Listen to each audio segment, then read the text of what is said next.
What's going on, guys? Welcome to a brand new episode of Tariq Radio. I am your gracious host. My name is Mr. Tariq Nasheed. I'm glad to have all of you tuning in live right now. We're going to have a great broadcast this evening. Let everybody know that we're live right now. I need everybody to hit that thumbs up button if you can. Hit that subscribe button if you can.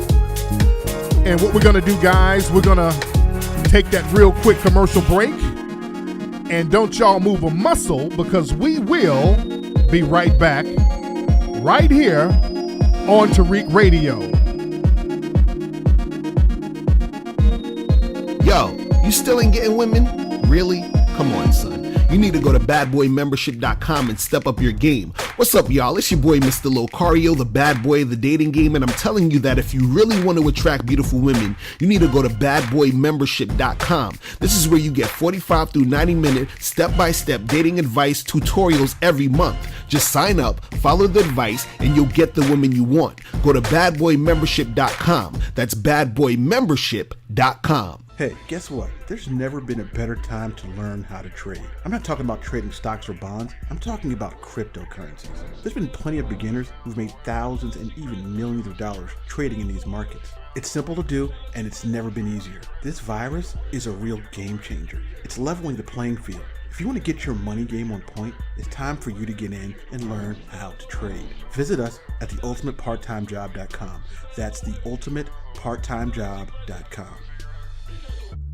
Royal Canary is a premium black-owned car care brand that has everything you need to maintain and enhance your car's appearance. From pH-balanced washes, waxes, interior cleaner, tire and trim lotion, and they also have foam cleaners. They have everything you need. No more cheap, greasy oil dressings for your car. Get the best of the best at royalcanary.com. That's ROYALCANARIE.com. Since this pandemic, Washington State has now let notaries do remote notarizations. This is why you need to check out Poppin' Notary LLC. Poppin' Notary LLC can do remote notarizations online in most states that accept remote notarizations online. So give the owner, Shantae Rouse, a call at 253-508-8078 right now. Hey, what's up, y'all? I hope you're wearing your KN95 masks everywhere you go to protect you from all the germs in the air. Also, I want to tell you about this hand sanitizer with aloe vera from iwantamask.com. It smells so amazing.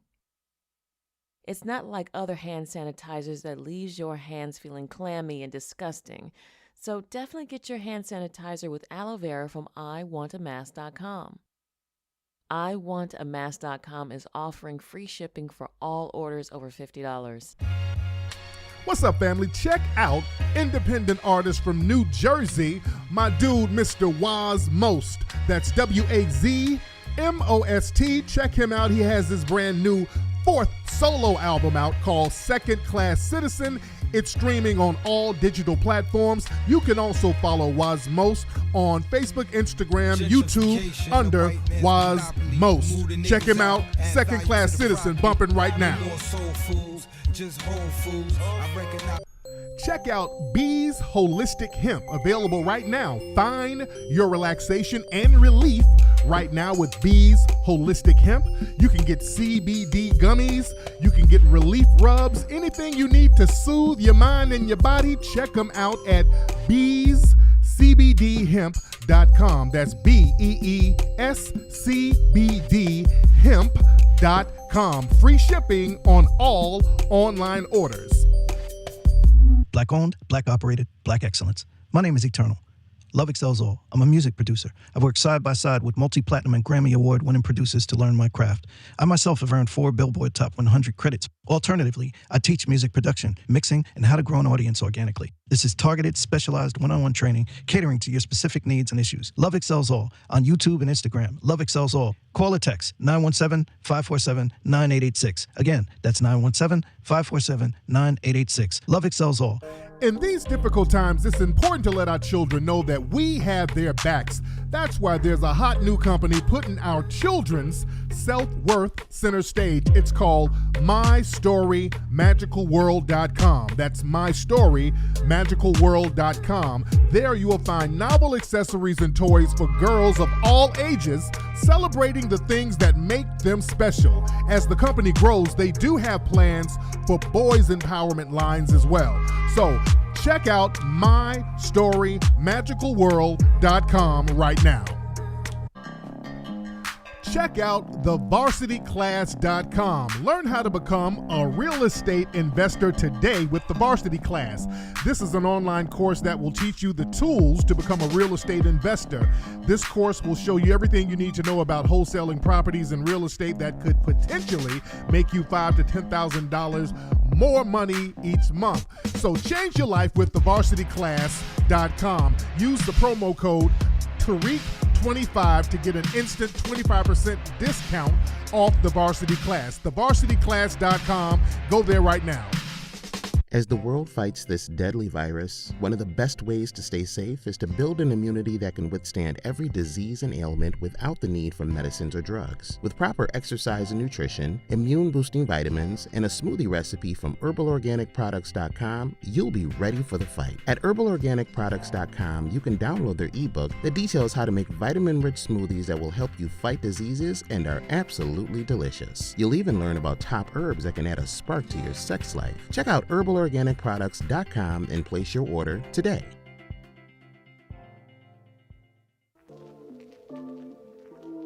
If you are looking for an educational program to keep your children engaged and learning during the quarantine, order Gifted and Lit.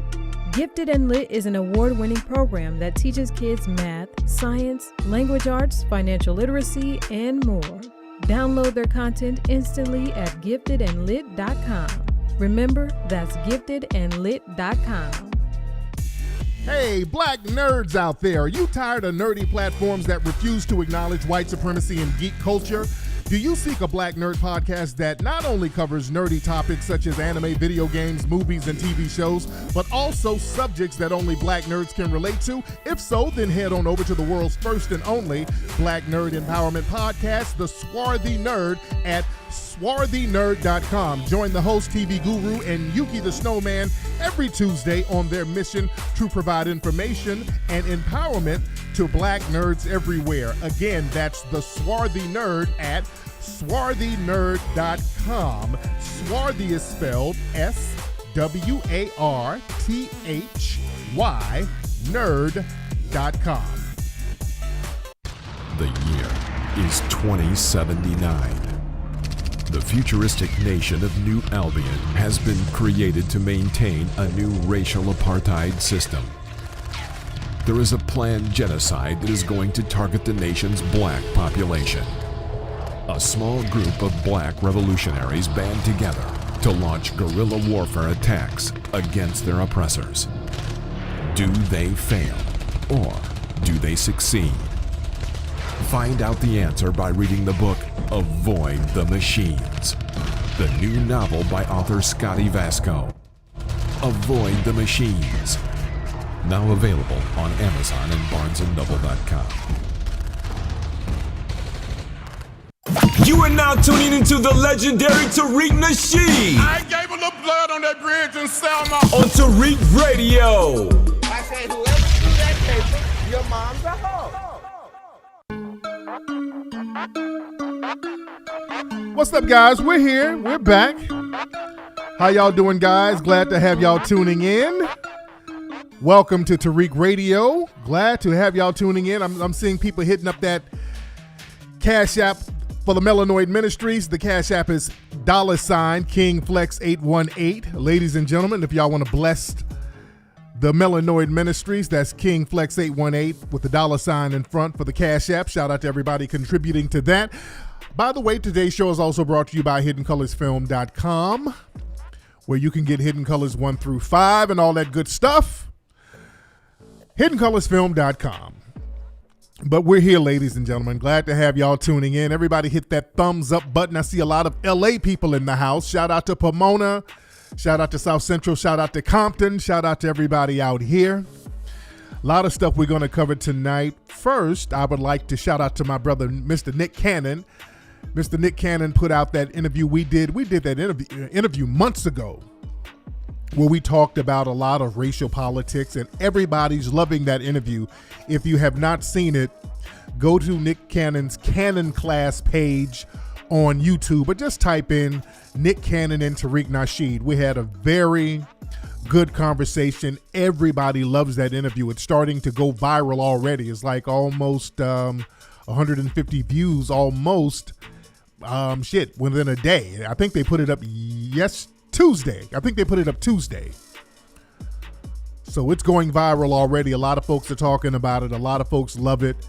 And it was just two players chopping it up, man, having some real good conversation. Nick was a very thorough dude. Very good interview. But check that out, ladies and gentlemen. So much stuff going on.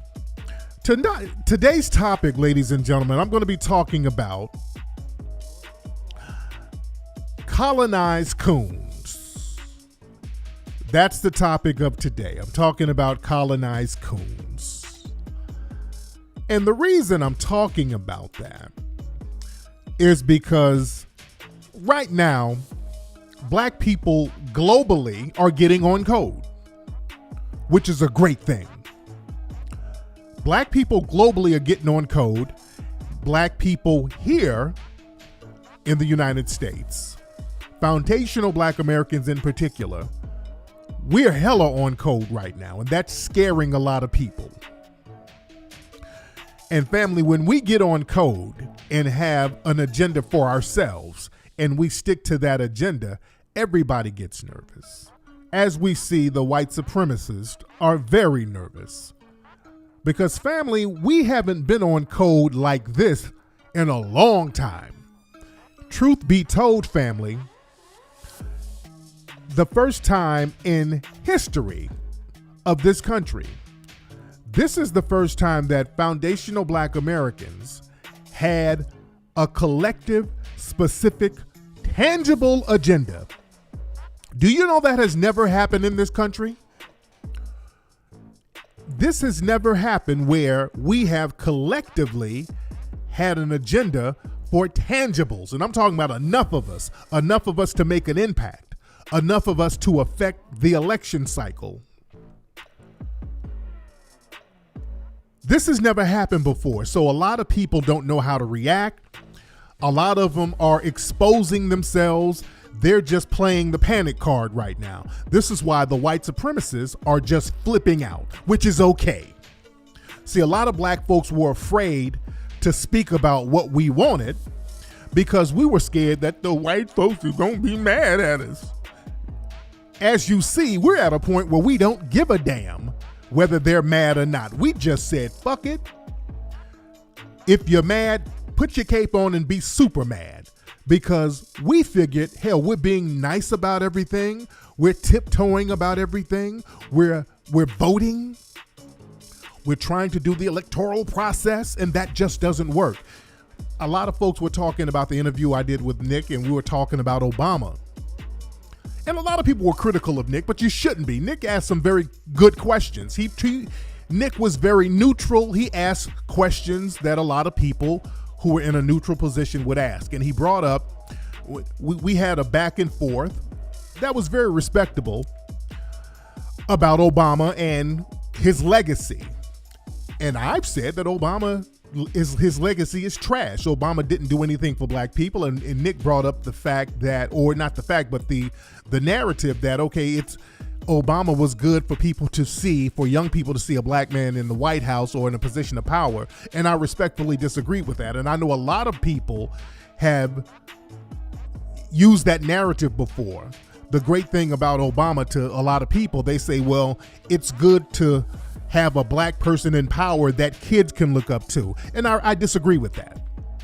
I disagree with that to the point where it's a very negative thing for black people to see a black person in a position where they're supposed to be in a position of power, but they're not utilizing the power to help other black people. That's the worst thing a black child can see. Number one is symbolism, and it's not tangible. It's an intangible symbolism. I don't want to see, and I don't want children to see, window dressing. Black children are not dumb. We're going to have to respect the intelligence of our youth. We have to respect the intelligence of our children, of our young people, of our youth. They're not dumb by a long shot. This is why they're putting in good work out here in these streets. But when young people see a black person in power, and then you see their black peers getting slaughtered, and this so-called black person in power ain't doing nothing, this further crushes their self-esteem, because they figure, hell, no matter how high I get, I can't do anything about racism if I'm depending on the system. Why do you think all these young folks are out here in the streets right now? All these young brothers and sisters are in the streets right now because they know that the system ain't about shit. And having a black person or black faces in these positions ain't worth two dead damn flies. That's why people are taking to the streets and producing justice on their own, as they should. You understand? These elected officials ain't worth a damn, and black folks know it. They know and they understand plantation minions when they see it. These niggas are useless. So the community is like, well, we're going to take to the streets on our own. We're going to produce justice. See, it has to be about community policing at this point. I talked about that last week. Black folks, we're all are going to have to be in a position where we're going to have to start doing community policing. We are going to have to produce justice. Now, when we talk like that and we're doing it, when we talk like that and we do it, you're going to have a lot of people who want to be minions of white supremacy getting off code, and they're going to expose themselves. As we see, the white supremacists are just laying it out on the line. They're not hiding their racism anymore, which is good. They're not hiding it anymore. Every day, we keep seeing these Karen videos of these white supremacist women out here harassing black people, and white supremacist men too. There's this white woman named Christy Ann Walker. I posted, this is one of the many videos I posted. This woman is in, I think, Indiana somewhere, and this woman is a nurse, or was a nurse, at the Lutheran Hospital in Fort Wayne, Indiana. Now, this is a white woman who worked as a nurse in a hospital, and she made a video. This is how desperate these people are getting. They're like, well, fuck it, let me just say how I feel. And I like this, because I need to know who's working in a hospital thinking like this woman. Listen to this woman here. That you are deserved or entitled to something because of the color of your skin. Black people especially, do get special scholarships. They're also shielded from a lot of scrutiny. No, we're not. Because of the color of their skin. Nobody wants to be tagged as racist. I'm not racist. I have respect for all skin colors. Asian, Hispanic, black, whatever. I would never treat any patient differently. I would never treat any human being differently. I think God loves everyone. I'm on the same page. However, I don't think that any race is above scrutiny, including black people. I think that the way people are behaving and the things that are being said are unreal. I don't have words for them. That being said, what? And see, this is, I want y'all to see how the white supremacists try to spit their bullshit. They try to be politically correct at first, and then when they say, that being said, Here they go. Here comes the hardcore racism now. They try to clean it up. They try to play good cop, bad cop with themselves. And by the way, this woman is married to a white cop. You know, she got a race soldier husband, most likely. So when they say that being said, here comes the real hardcore racism of how they feel.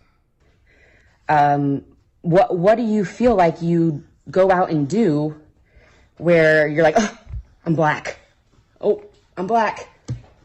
I'm feeling it today. I don't understand. And yes, George Floyd actually was resisting arrest. He started to have a freak out panic attack when they went to put him in the car, probably because he was high on meth, fentanyl, and positive for COVID. You should know as a nurse that like COVID is like when you go into severe respiratory distress. He probably had like an MI when he was down on the ground. Was the police officer's foot in the wrong spot? Maybe, but... Did you hear this piece of fucking filth?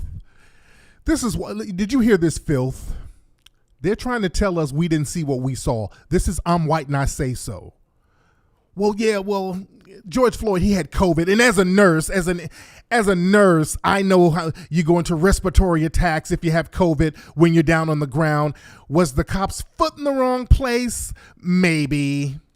Family, don't ever try to explain racism to people like this.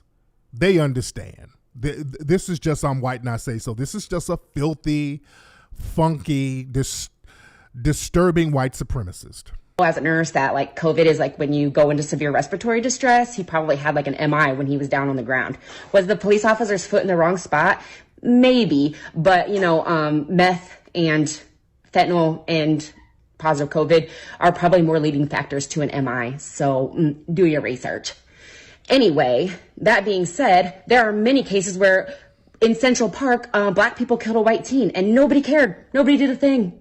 So guess what? It's all subjective to your color and your gender, whatever you want to say.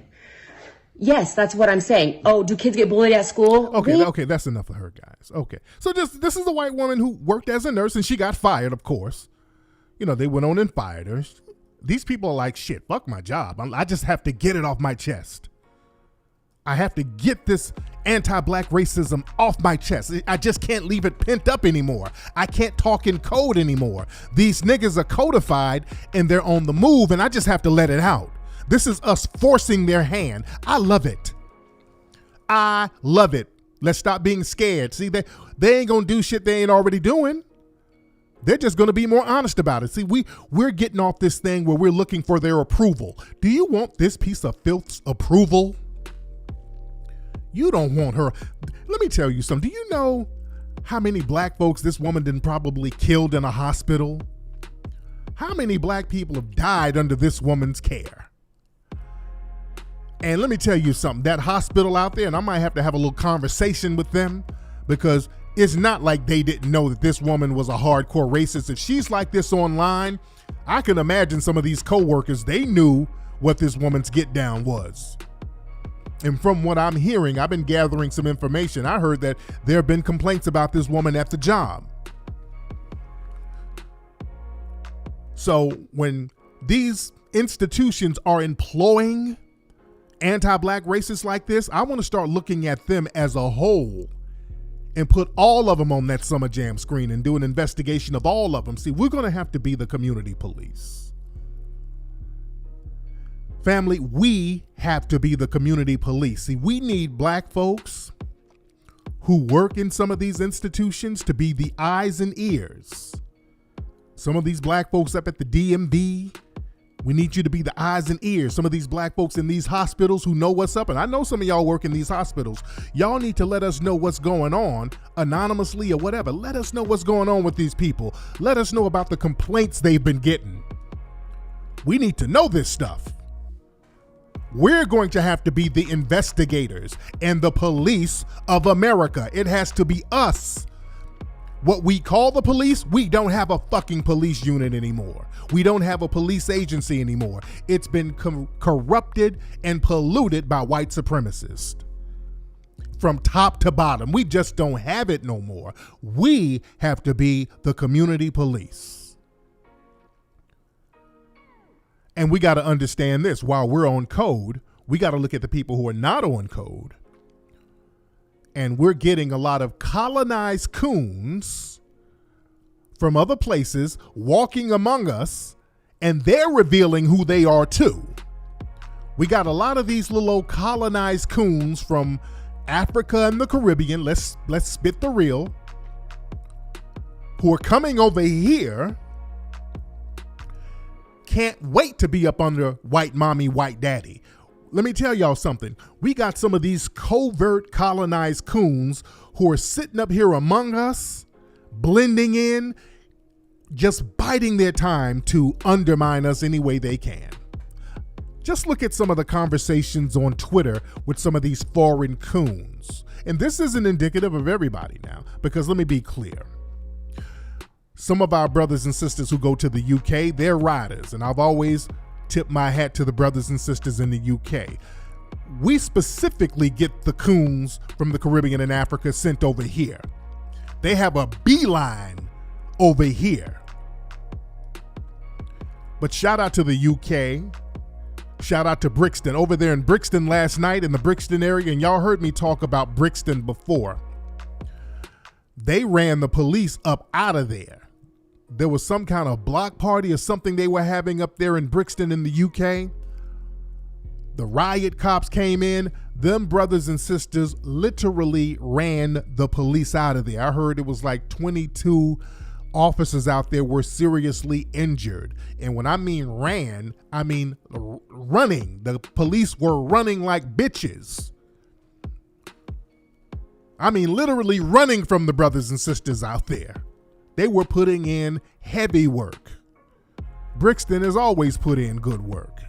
Shout out to them. Because they're on code. I'll give them their props. They're on code with what we got going on. But somebody in the chat room said the police might have, I heard it was 22 seriously injured police, but it could have been pre-existing conditions. Some of that could have been COVID.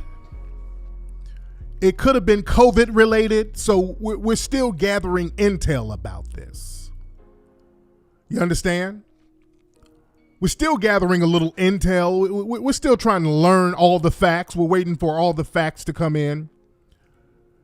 We're waiting for all the facts to come in before we can make a real good assessment of what's going on. We're still waiting on all the facts because you don't know what happens, before the video. We saw video, and I put video on my Twitter and my Instagram. But you never know what happened before the video. You never know. You just never know.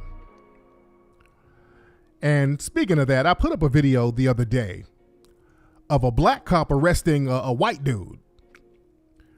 A white dude was trying to resist arrest, and the brother had to hem him up a little bit. And the white man up here trying to yell, he can't breathe and all this. Listen to the audio of this. And I'm going to get back on topic in a minute. I just reminded myself of this. But listen to this audio. This white man and his family's yelling off the porch. And now white people want to cry foul because there was a black cop who hemmed up a white man. Now listen, hold on. Hey, look, it's simple, man. Listen. Go sit down. Stop here right here. Fine. Go sit down. Now some of the audio is kind of low. Do not touch me. Take your hands off of me, sir. Take your hands off me. This white man yelling. House. Why are you touching him? Why are you touching him? And the white man's family is on the porch yelling, why are you touching him? Call 911. They're talking about calling 911 on the black cop.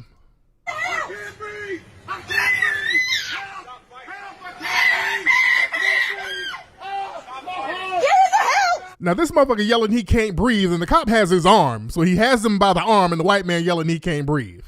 I'm calling 911! Billy! Help!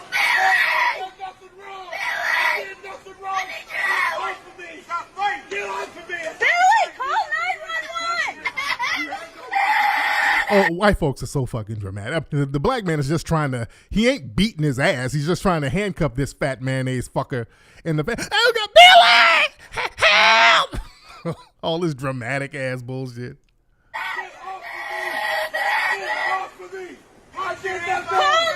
And they're screaming just because white folks don't scream like this when white cops are doing. Just the fact that a black man in authority is hemming up their dad. Oh, this is just horrible.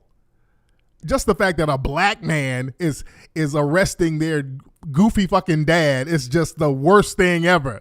Billy, help Jesus! Okay, so the white supremacists are very mad. They're very mad. It's not police brutality. He just threw him to the ground and tried to handcuff this fucker. So they're trying to claim police brutality. No, it's not police brutality. Back the blue. Now that's one cop that we shall not defund. We're not going to defund him. Now, if you think that this cop did some abuse, if the black cop did abuse, so what we're going to do, we're going to have some reform for him. I suggest that we send that black cop to a Justin Timberlake concert to show him some sensitivity about white society. That's how we're going to have reform. I suggest that we have him go out to a mayonnaise factory and really learn the culture of great mayonnaise making. That's going to help him, understand their culture a little bit more. Have him go to a meth lab and just kind of walk around and observe, do a little sensitivity training at a meth lab so he can really understand that culture. Have him go to Dollyland down there, the Dolly Parton's theme park. That's how he can learn. Yeah, have him go to Dollyland and ride the titty coaster, whatever the fuck they got at Dollyland. Old big titty white woman. What the fuck do they have at Dollyland? Have him go to Dollyland. Teaching some sensitivity training down there at fucking Dollyland. Because ain't that the stupid shit y'all tell us? When a cop blow our brains out, y'all want to take him to the African American History Museum? Take that motherfucker to Graceland then. Take him over there to Elvis house. All right? Since we're going to play that game, let's do some of the same goofy shit y'all do. All right. But anyway, like I was saying earlier, I was talking about how, we got some non-FBA people among us who are getting off code. When you look on Twitter, you see a lot of these non-FBA people complaining about foundational Black Americans. Because we're focused on our agenda. Reparations is on the table. Fuck everything else. We're not campaigning for anything else except reparations. That's all we're about right now. We're not going to move on the political landscape if it's not about reparations, because nothing else is going to work for us. Everything else on the table works against us. So a lot of these Negroes who use us as their donkeys to carry them, now they're being honest now. Now you see a lot of the Latinos are being honest now. You saw all those Dominicans and all those other people being very honest about how they felt about us, which is good. That's fine. I like that. Let's get all the facades out the way. Let's get all the fantasies out the way. Let's stop playing games and let's everybody be honest. We're talking about tangibles for us and nobody else right now. We've done enough for everybody else over here. It's our tangibles time. So now a lot of these foreign Negroes are like, well, shit, them damn Akatas, they hate us. Those niggas hate us. Those goddamn Akatas, they hate us. And I've seen niggas over there who are not even over here. I've seen people over there in certain parts of Africa talking about those niggas hate us. So they say that we live in mud huts. They have stereotypes about us. And let me tell you something. If some of y'all are over in Africa somewhere listening, let me tell y'all something. We don't sit up talking about you like that. I don't know where y'all get this narrative that we're sitting around shitting on you or even talking about you in any sense. I promise you that we're not. We're not really talking about you like that. We have our own issues over here. We're not talking, if we do talk about you, it ain't negative.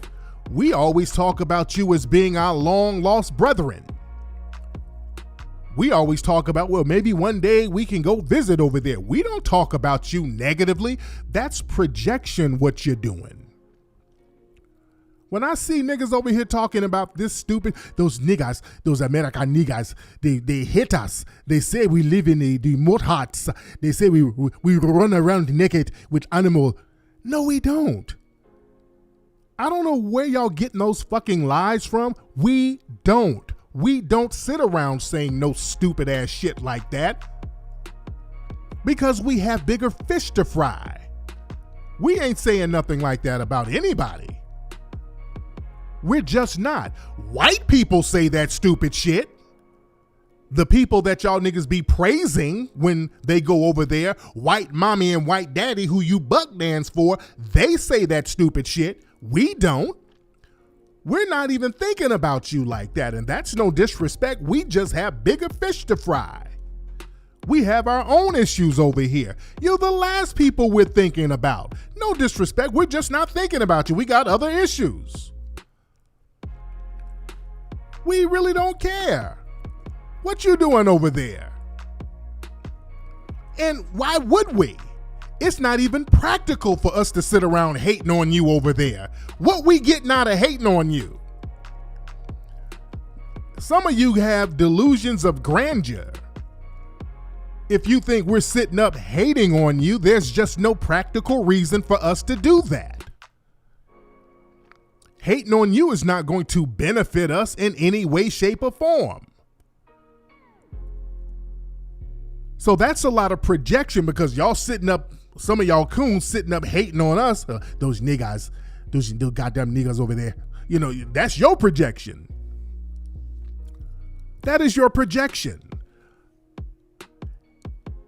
And then when these Negroes, those same hating Negroes get over here, oh, they really ramp it up. They can't wait to undermine us, blend in so they can undermine. Now, shout out to somebody gave $25,000 in some kind of money in the chat room. Hold on, shout out. Oh, my dude is in Uganda right now. He said there's a lot of buffoonery over there. Yeah. He gave $25,000 in Ugandan money. Can y'all tally that up? Because I shout out to some of the brothers and sisters in Africa who's not coons. They put some donations to the YouTube live, and it'd be a lot of money. It'd be like $20 million in Cameroonian money. I'm like, oh shit. Hold on, I'm about to go to Vegas. And then I found out how much that shit is, and it's like $8. Oh, goddamn, Umduge. Shit. I thought Umduge cashed me out. Like, God, it's $8. So that's $6 in United States money. Okay, shout out to my Ugandan brother who gave 25. It's something. Yeah, they tallied it up. He actually gave $6,000. Nigga, you could have used that to buy some Jollof or something. You could have kept that, brother, but it's okay. All right, you could have got some Jollof, some pap, and some Swahili chicken wings for that money, brother. Shit, you could have kept that. Yeah, better get you some little Swahili chicken wings and some Jollof with that little money. I don't need that, brother. All right. But I digress. He's American. Shout out to that, brother. But like I said, a lot of cats, they come over here and then the coonin really pops off. The coonin really pops off. And in Chicago, there were some protests, and people were protesting the Chase Bank headquarters out there. For that particular day, they were like, okay, let's make a statement. This day, we're not going to patronize Chase Bank. We're going to protest Chase Bank today when we're going to stop people from going in. And, you know, they were pretty successful at stopping people from going in. They were making a statement because of Chase Bank's role in the slave trade. Remember, Chase Bank and a lot of these banks, they got started because of the slave trade, because of us, because of the money generated from foundational Black Americans. And there was one woman who they were trying to stop going in the bank, and she started arguing with the brothers. And she was off code. And they continued to talk to her, found out why she was off code. She started talking about how she's a Nigerian. She was never a slave. Now, I want y'all to listen to this. Now, if you want to see off code behavior, because I talked about this before, and I think I talked about this on the Canon class, during the civil rights movement, the bus boycott in Selma and Montgomery, the reason why it was so successful is because foundational Black Americans, we were here on our own, and it was easy for us to get on code because we all understood we were under the same umbrella of struggle. We understood we were under the same umbrella of struggle. Hold on. God damn it. I got to get this phone line off this goddamn computer. Yeah, we understood that we were under the same struggle. And there were no immigrants in our communities at that time. So there were no people to really get off code like that. Afterwards, we started getting flooded with a lot of immigrants who were completely off code and who would do things to undermine us. And this is why for a long time we have not been able to get on code to target these corporations and thwart them from undermining us. You remember a few months ago when they were having the boycott and the shutdown of those Asian shops, one of those Asian shops out there in New York. Remember that shop? Those Asians beat up some sisters. The shop ended up getting shut down by the community. But I want y'all to remember, even when they were protesting and boycotting that shop and telling people not to go, it was a bunch of them Caribbean mammies going up there hugging them fucking Asians. I want y'all to remember that. When that stuff was going on, we were pointing that out. It was a bunch of them damn Jamaican mammies going in there hugging up on them damn Asians. They didn't give a damn. It was them breaking the boycott. It was them getting off code. I want y'all to remember that, but they ultimately shut that shop down.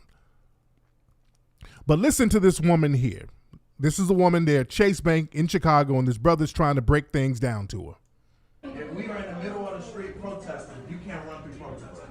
All I'm saying to you is that I just don't want you to cross this picket line. What happening is we are here fighting because they have taken our money and not invested but 1% in it in the last decade into Black people.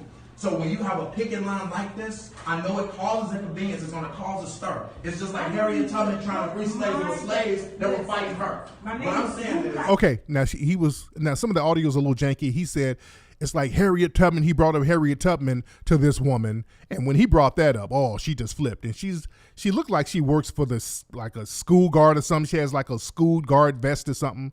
But check it. I am an African. Don't play with me. Don't tell me my history. I know my history. What you're doing to me is wrong. And I want y'all to hear something. She had an accent, and then the accent went away. She had I am an African, and then she slipped back into her American accent. That was very interesting too. Yeah. I am an African. So she knows to go in and out of her little accent. Don't play with me. She's going in and out of her accent. I am an African. Don't play with me. Don't tell me my history. I know my history. What you're doing to me is wrong. It causes disruption and inconvenience. That's all I'm saying. I've never been a slave. My people weren't a slave. I'm from Nigeria. I speak Russian. Honey, I've never been a slave. I will never be a slave. I educate kids. But do you understand that you understand control eventually? Okay, did y'all catch that? She was like, I'm not a slave. I'm Nigerian. I ain't never been a slave. I ain't been no slave. I speak Russian. The fuck does that have to do with anything? And I'm going to break that down in a second. I've never been a slave. My people weren't a slave. I'm from Nigeria. I speak Russian. Honey, I've never been a slave. I will never be a slave. I educate kids. But do you understand that you understand control eventually? I'm in control. You're a slave owner bank that won't invest in this community. Listen, you don't know so what I'm saying is technically, you don't know how I use this bank. It's not about how you use You don't know how they still take this. They still take this money and they still don't invest in the community. Okay, so all we're doing is causing awareness to that. Don't stand in front of all. That's all we're doing. That may be next. That may be your fault. Go stand in front of somewhere else. But that's what I'm saying. This is a. Okay, so as you see, that tribal bullshit, she's up here arguing with the brother. She is an African, and she speaks Russian. Now, why did she say that? She said, I speak Russian because that's her way to say I have more of a camaraderie with white European society. That's why she said that. I have more of a camaraderie with white European society than you niggas. That's what that was about. Now we're trying to get everybody on code, and this non-FBA comes in with this off-code tribal bullshit. And when we point this out, see, don't ever think that this is a problem to point out. Because see, these people, when the rubber meets the road, when they see they can't get any benefits off us caping for them, oh, the real them comes out. See, when they can get something out of niggas, out of us, we're all in this together. We're brothers. It's we all in this together and we brothers. Now that we're on code and we're talking about reparations and Chase Bank. Now, this woman knows if anything comes from Chase Bank, she's not going to get it. If Chase Bank were to break down some reparations, this is why the brother was talking about slavery, she's not going to get anything from it. So that's why she got all defensive. I am not a slave. I am not. Let's stop the bullshit. Because I see a lot of West Africans try to pull the, I am not a slave. You are a slave. I got a slave. And let me tell you something. Colonization is slavery. Y'all can sit up here and play this little mind fuck game you want to play all day. Colonization is slavery in every sense of the word. The biggest plantation in the world right now is Africa. Oh, that's going to rub a lot of folks the wrong way, but let's just keep it a buck. The biggest plantation in the world right now is all of Africa. Africa is a huge slave plantation with different masters, and the black people there are subjugated under them. Y'all can play this game with yourself if you like. See, that's the difference between a lot of people in the diaspora and foundational black Americans. See, we knew we were slaves because we dealt with the worst of the white supremacists. Y'all dealt with more deceptive and polite white supremacists who kind of finessed y'all a little bit. Well, we're family, guys. We're going to marry into some of the African royalty. That's what they did over there. The Portuguese did a lot of that, some of the British, but they were good at marrying into some of these African tribal families to run their game and run their finesse. So that mind fucked a lot of y'all out there in Africa. I'm talking directly to my African brothers and sisters. Them white supremacists coming in, marrying into those tribal families, and then finessing all the resources from these families and these nations. It has y'all confused to this day. This is why y'all niggas think, a lot of you still think that you're part of the British family. You think you're part of the British crown. You think, I speak Russian. That don't mean nothing. This woman thinks that she has some kind of camaraderie with Europe. See, they finessed you a little better out there to enslave and colonize you. See, they colonize you by saying, okay, you're a part of the family, but right now you're gonna be a little subjugated, but you're still, we'll treat you like you're part of the family. And Europe still controls, directly and indirectly, all of Africa. They control all of it. See, with us over here, they didn't marry into black families like that. That's the last thing they did. So they didn't create no illusion. They were very hardcore with the anti-black racism, and they let us know, even now, they're very hostile to us, and they let us know every day, you are an other. You are niggas, and you're going to be subjugated under us. So this is why we fight harder, because we're not under any illusion. This is why we're the only people who consistently turns up on these white supremacists, because we're not under any illusions. All in certain parts of Africa, they're under illusions, especially in some of these Caribbean places, especially the Spanish-speaking places. Those niggas are just gone. The Spanish were real good at marrying in and claiming the half-black kids and all this stuff. They were very good at doing that and letting you think, well, you're part of the family, causing a lot of confusion. That's why jet black niggas from Cuba and the Dominican Republic and all these places, I Spanish. You understand? But the thing is, you are completely colonized. They give you the illusion of independence. You're independent on paper, but they still control the economics. They really control the military, if you want to be real about it. They put like a lot of sanctions on some of the military out there. And if you try to go real independent like they did in Zimbabwe, and I've been to Zimbabwe and I love the people of Zimbabwe, but they have all types of crazy sanctions on Zimbabwe. Planes can't fly out of Zimbabwe to certain places. The dollar can't be spent. You can't spend money online using American dollars. It's a whole bunch of stuff over there. The sanctions are insane. It's colonized like a big plantation. And now the Asians are colonizing. They're being allowed to colonize by the white supremacists. Asians are going over there running amok, doing what they want to do. Colonization is slavery, and it turns you into a colonized coon if you do not realize this. You can't sit up and point your finger talking about you niggas are slaves, and you out here selling pussy in Nairobi to get milk money. That's slavery.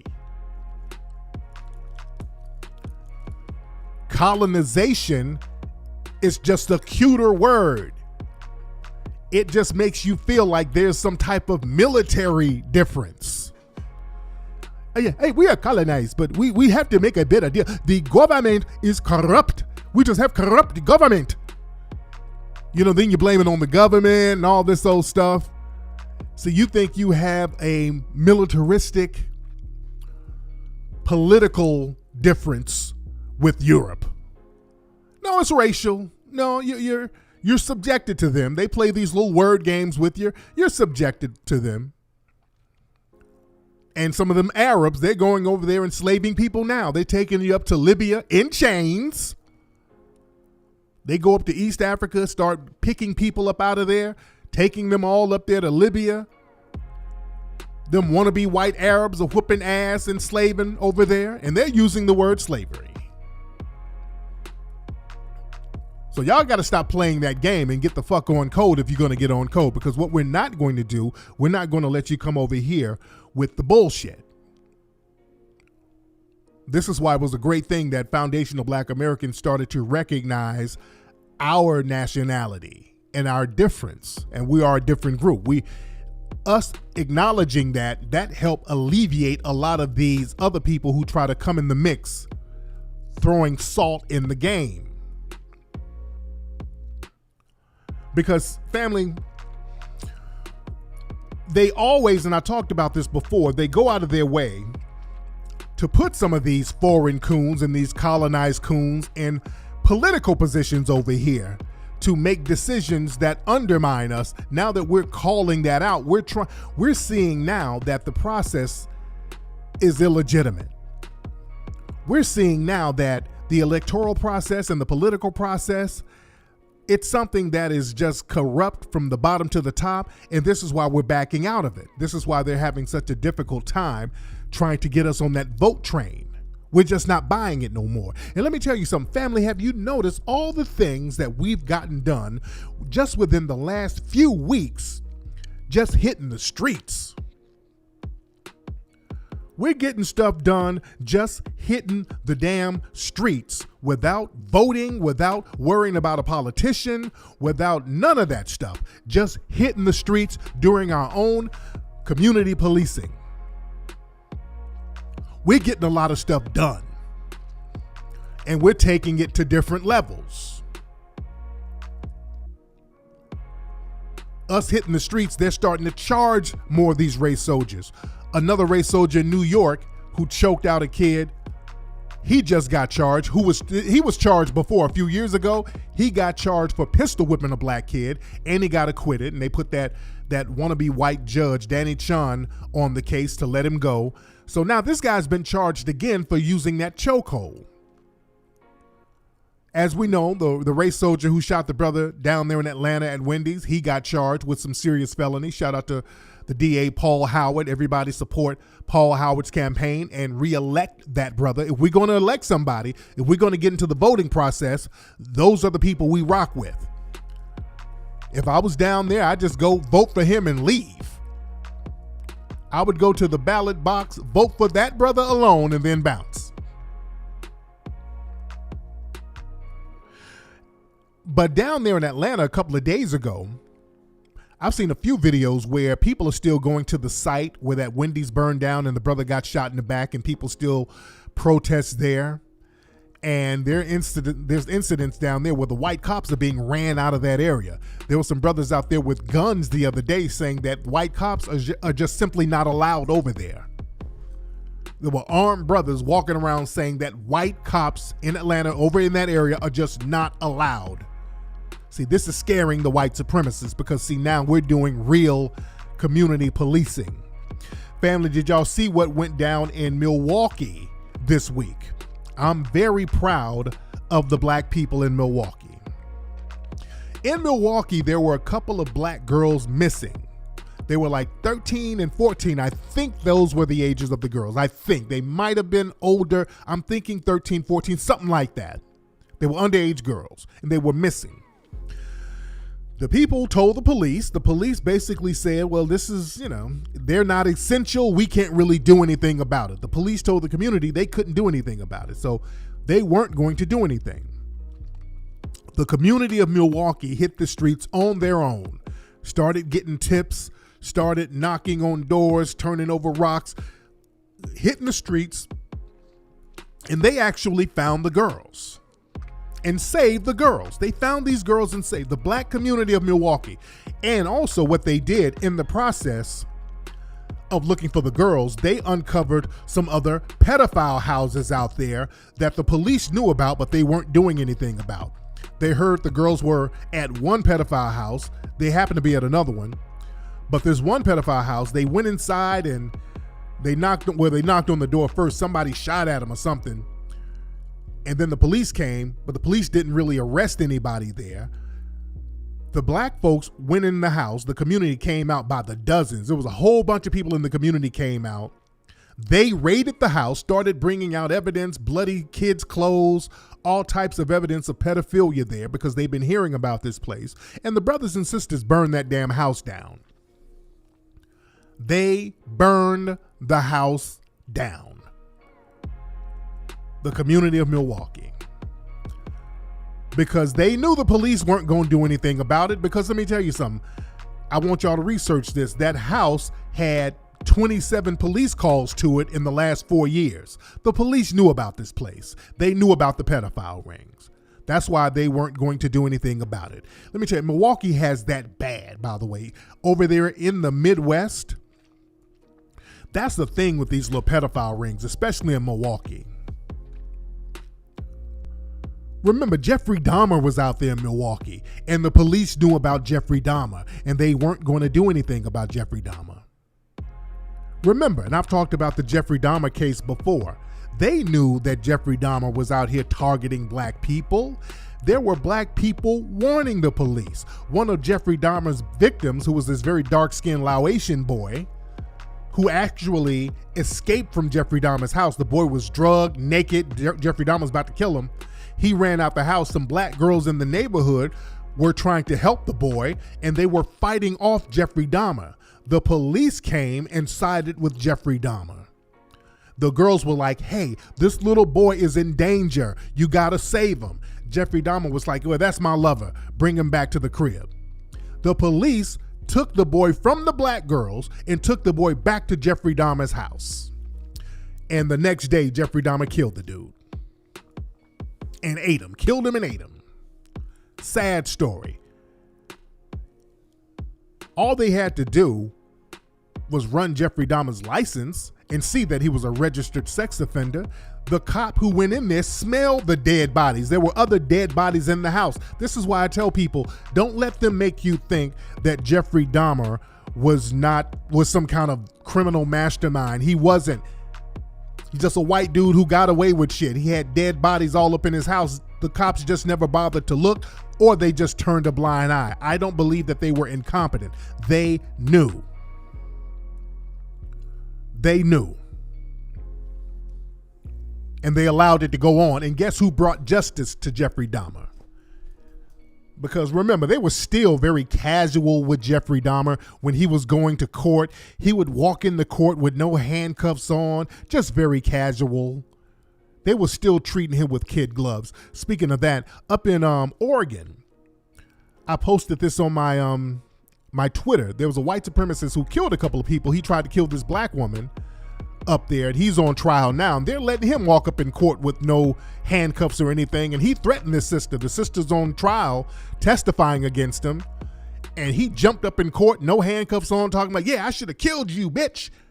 And then they fake detained him. This just happened this week up there in Oregon. They let these white supremacists walk all in court with no handcuffs, but a black person, you jaywalk, they got you in handcuffs, shackles, foot shackles. They got you in there like Hannibal damn Lecter for shoplifting, but they let these white killers walk off in there casual as hell. They were doing that with Jeffrey Dahmer. That's why you can't find any pictures of Jeffrey Dahmer in handcuffs. But let me tell you something. It was brothers who brought the justice on Jeffrey Dahmer's ass, because when he went to prison, brothers murked his ass. The black man killed his ass with a mop handle in prison. Ogoon, Ogoon, Ogoon. See, black folks, foundational black Americans, see, we got a thing about pedophilia. We don't fuck with pedophiles. With us, we're the only group where it's on site with pedophiles. We do not have an open pedophile culture in foundational black American society. That's something we can boast about. This is why the white supremacists are always trying to break us on that. They're always trying to slip in pedophilia to normalize it with foundational black Americans, and we keep rejecting it, and they try to make it seem like, well, we're being homophobic for rejecting the pedophilia propaganda they try to bring along to us. You dig? And this is why they're always trying to undermine us using the LGBT talk, because as you see, we're out here talking about getting our tangibles. We're out here trying to get reparations, and they keep acting like they don't have it. If they include us, they got to include all these other groups. But when they talk about giving tangibles to these other groups, they don't include us. When they talk about giving tangibles to Hispanics, they don't include us. When they talk about giving tangibles to Asians, they don't include us. Family, I want y'all to look up this new bill that they're passing out here in California. It passed assembly. They're pushing this thing through.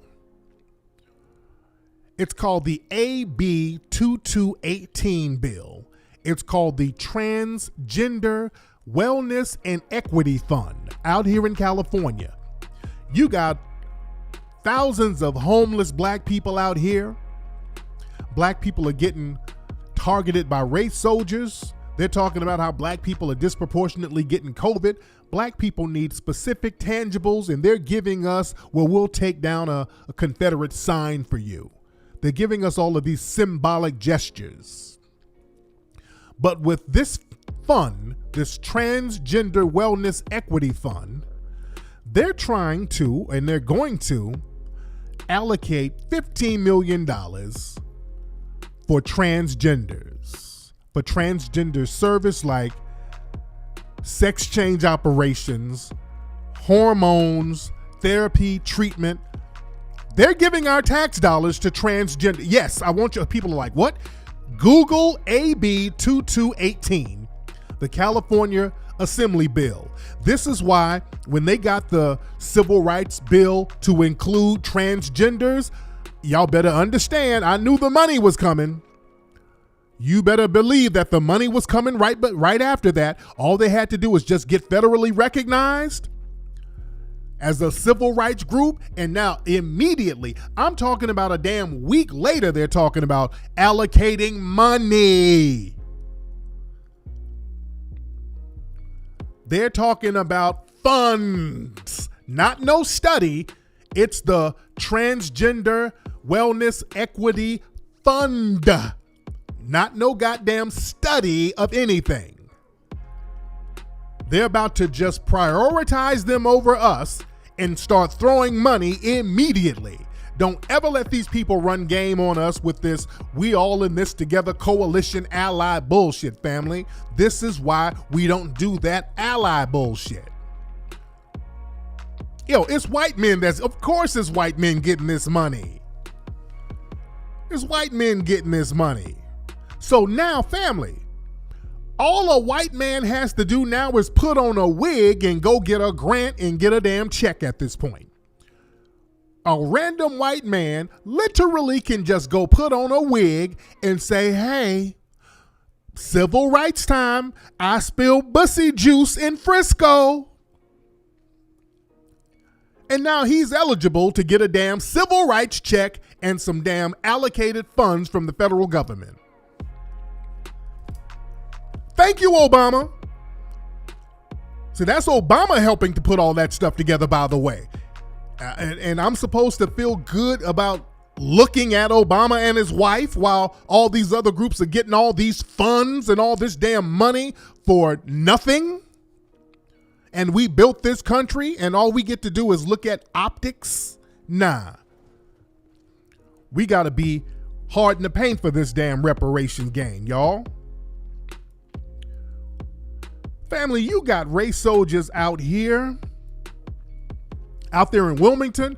They just fired a couple of race soldiers who they caught on film talking about we want to slaughter. We just can't wait till we get to slaughter black people wholesale. They ended up firing these dudes because they just, for some reason, happened to get caught on tape talking about slaughtering black people wholesale. And what happened to them is they got fired. They should have been arrested and charged. But what should happen, this was in Wilmington, black folks are going to have to do the community policing. Black people are going to have to do the community policing. You're going to have to get to the point where we step to these folks and produce justice.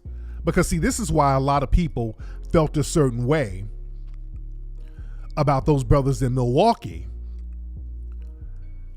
burning down that pedophile house, see? You can't really speak against it because we're talking about pedophiles. But some white supremacists, they got a real problem with it because, see, they understand where this thing can go. If black folks are out here taking justice in their own hands, eventually black folks will start showing up to the homes of these race soldiers. See, this is what they're thinking. See, this is why they keep saying little stuff like that. Rudy Giuliani was saying some stuff. Black Lives Matter, they're going to show up to your house. They keep saying this thing about black folks showing up to your house. Black Lives Matter is going to show up to your house. Notice that little theme. Tucker Carlson said something to that effect. They're going to come to your homes. You see? See, that's what they fear. They fear that black folks, it's going to get to a point where, you know what? If we can go to the pedophile's house, we can go to these race soldiers' houses too and produce justice. See, this is what they fear.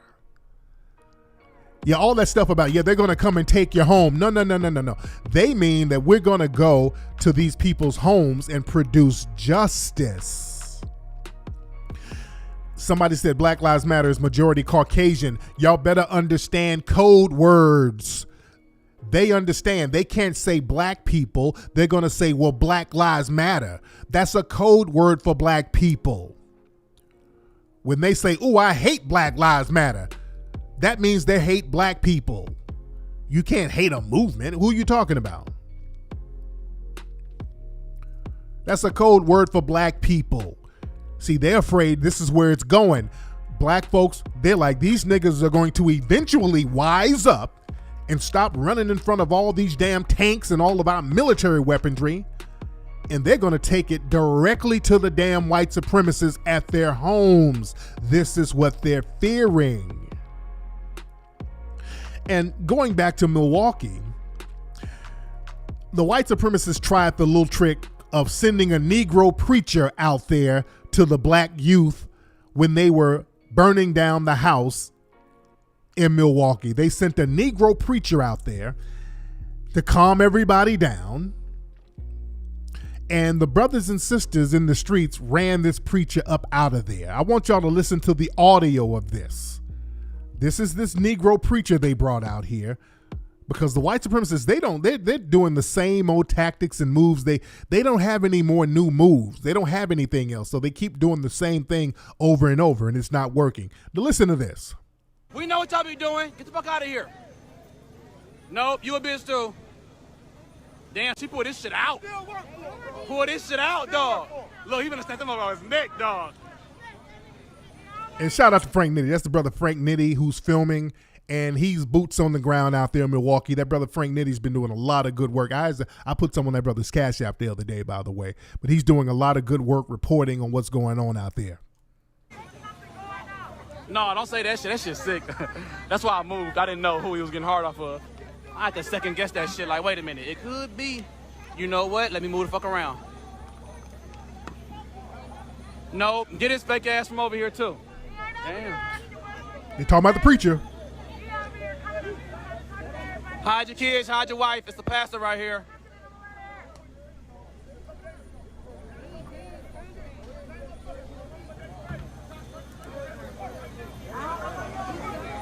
My nigga, he be serving warrants and shit and restraining orders. So he still operate with the law. They got him out here trying to calm shit down. Boy, if you don't take your nasty ass on, you mad because we found your house. Get your ass off and over here. Y'all better get this old nigga. Y'all better get him.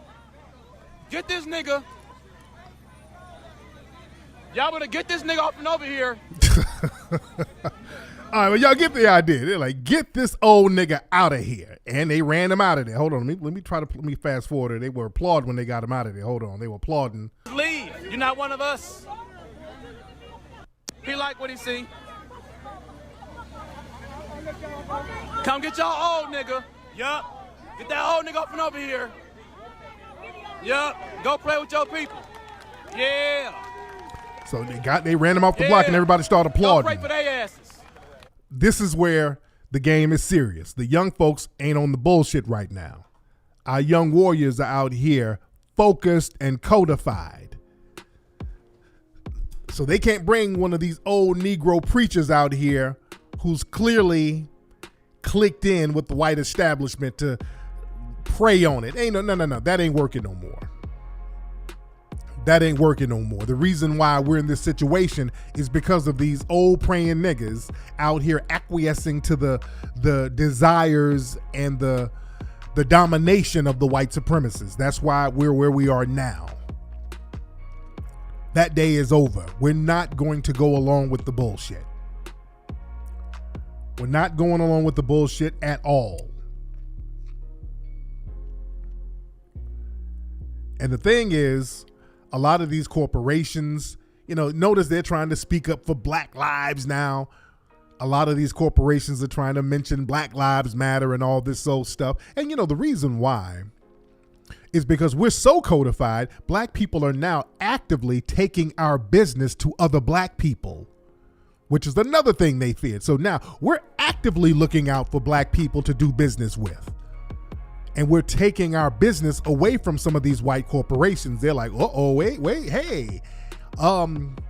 Hey guys, Black lives do matter. Because we shut down a lot of these Asian businesses. These Asian businesses, they're crying for help right now. A lot of them are crying right now. We didn't shut down some of these Asian nail shops.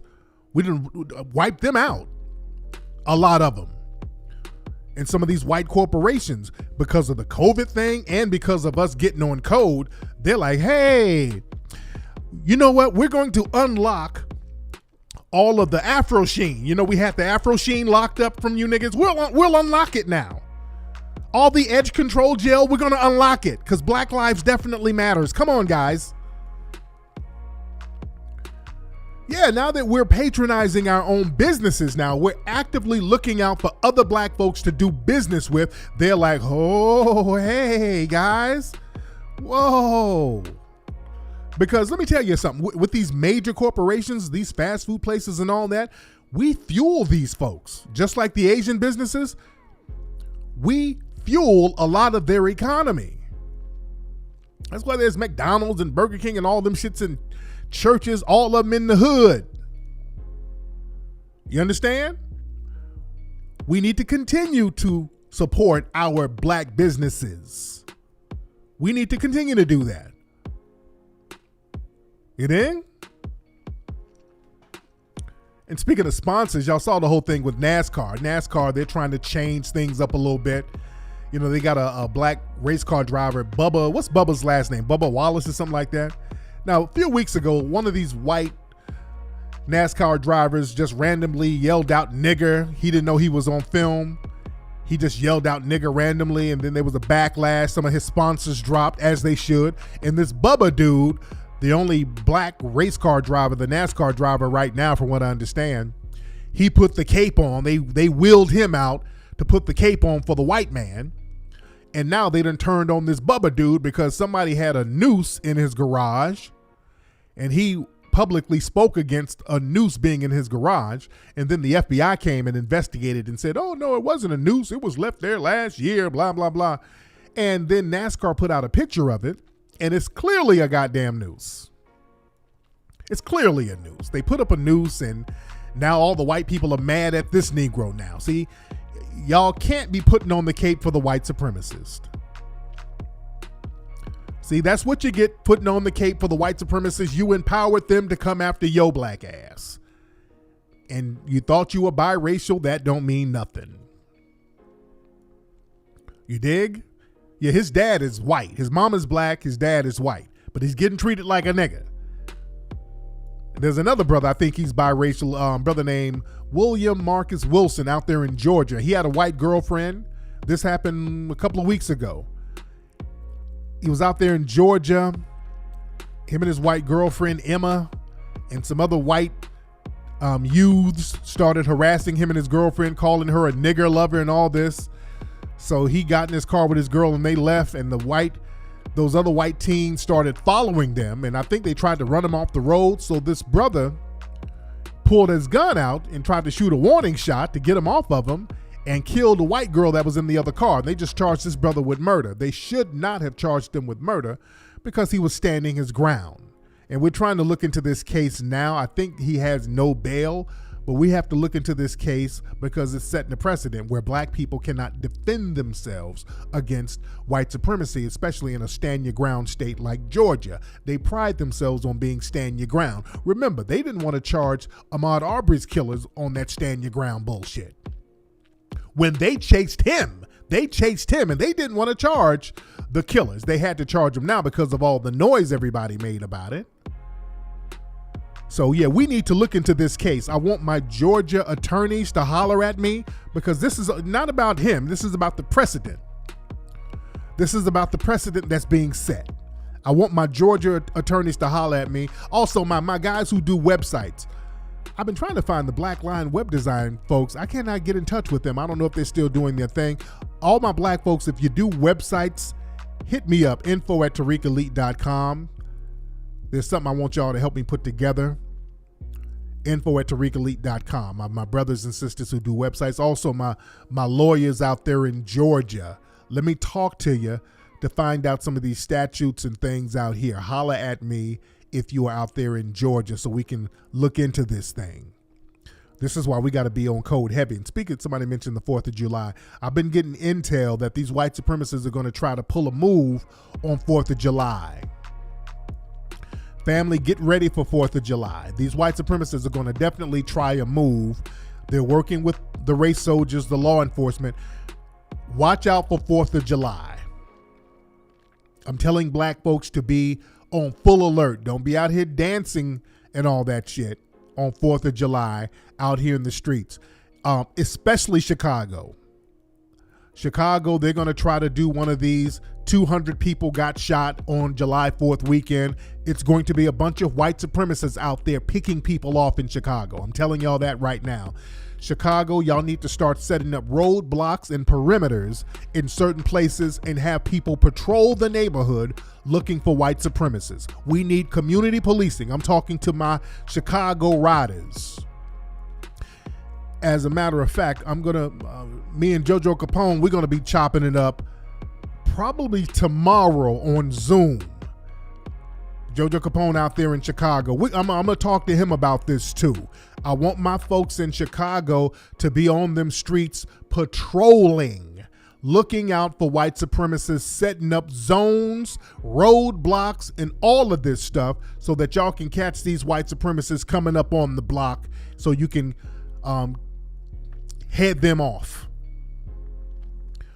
I really want my brothers and sisters to be on code in Chicago with community policing. That police force up there is corrupt to the core. They are allowing white supremacists to come in and just shoot willy-nilly. I know I need the community to be on alert and able to protect their communities out there and patrol those communities in Chicago, especially on July 4th weekend, and really in Atlanta and all other places too. We need to be policing these communities. We need, folks on rooftops, policing the community, doing constitutional policing.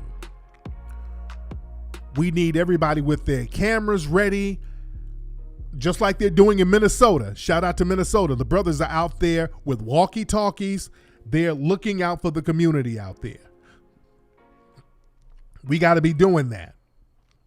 We got to do that.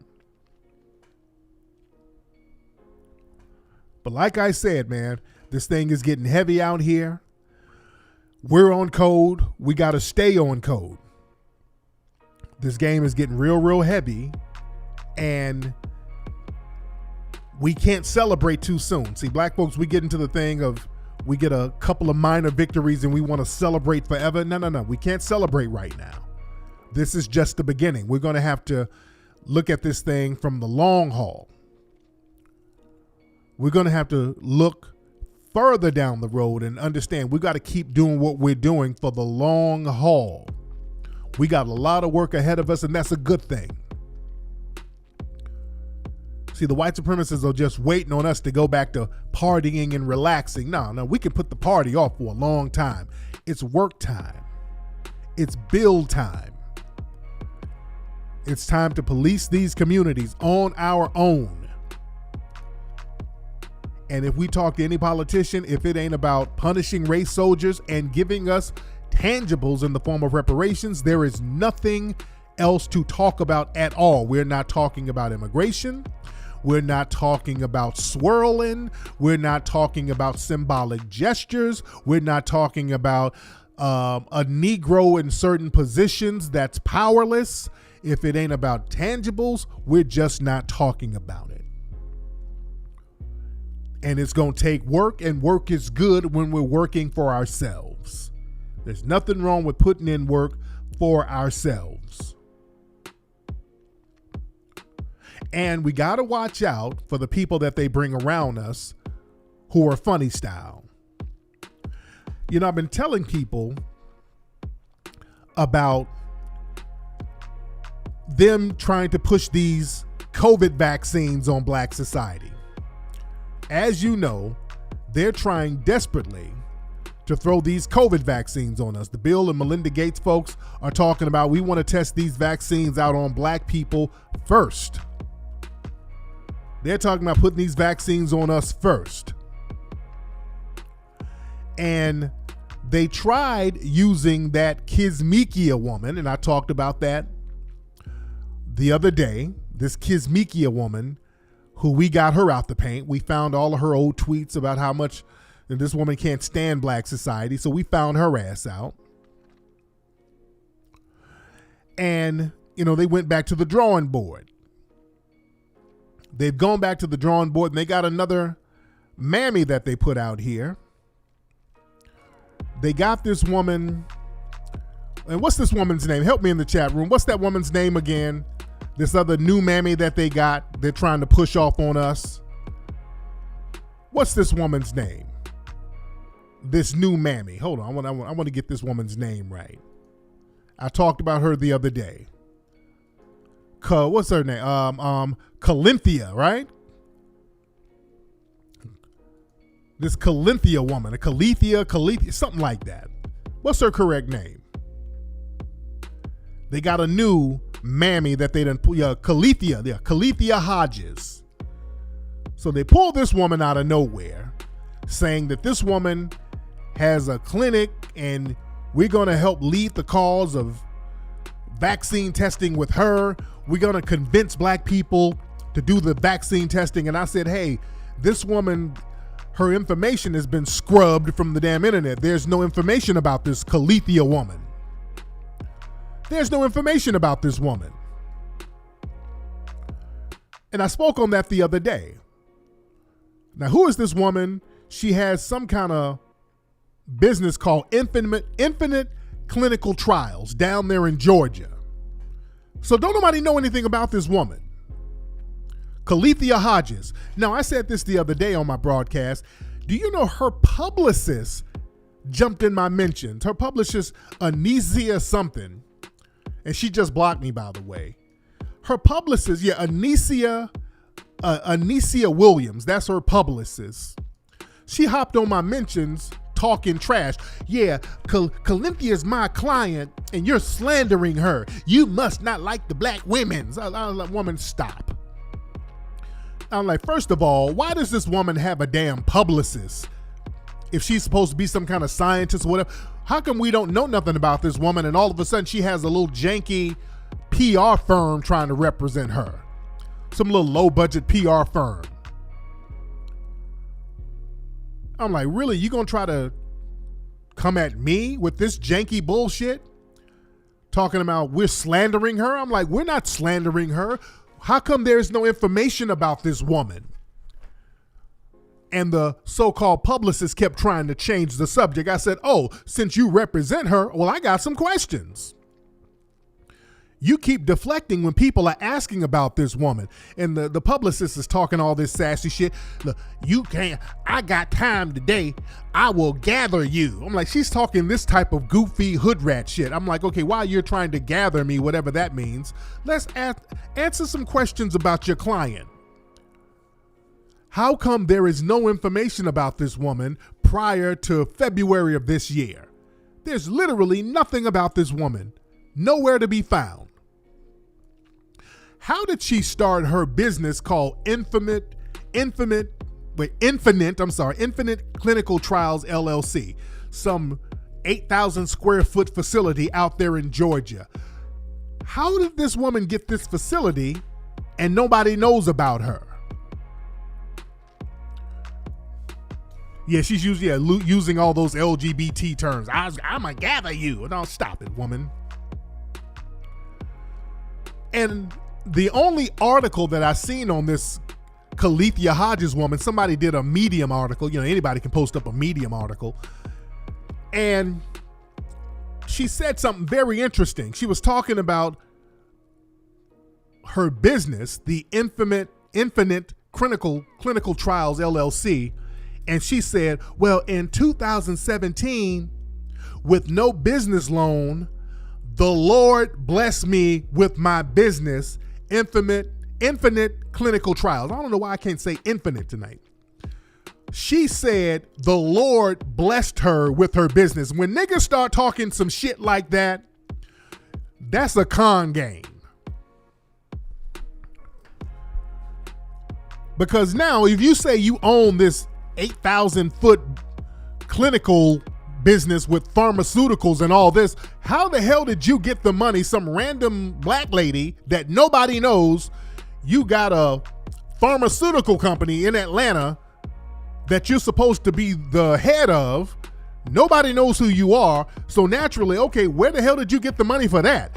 Oh, the Lord blessed me with it. I mean, she literally said that. The Lord blessed her with it. If you don't get the hell out of here, that ain't nothing but game, dude. When people start talking that shit,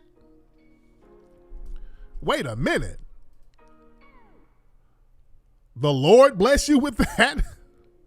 And then when you look on the website, I mean, they're clicked in with Pfizer. Oh, they got all types of big pharmaceutical sponsors. Was that the Lord too? I mean, they got all of these big $1 trillion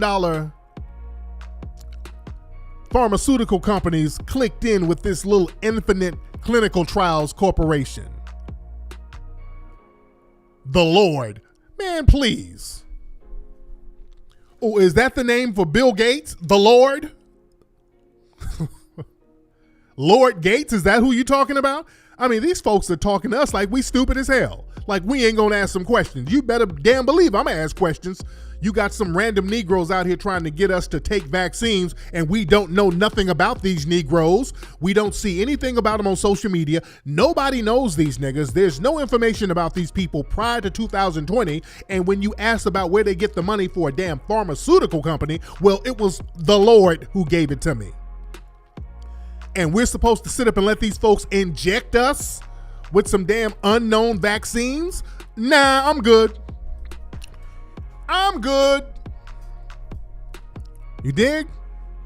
So yeah, don't be afraid to ask questions and look into the background of these people. Dude, some of the landlord, yeah. Anyway, y'all, man, stay on top of your game, man. They coming at us hard out here. They're coming at us hard, family. We got to stay on our square. Anyway, let me get out of here, guys. That's been it for Tariq Radio, man. Great conversation with the family tonight. All my people, again, I need my web designing folks to hit me up.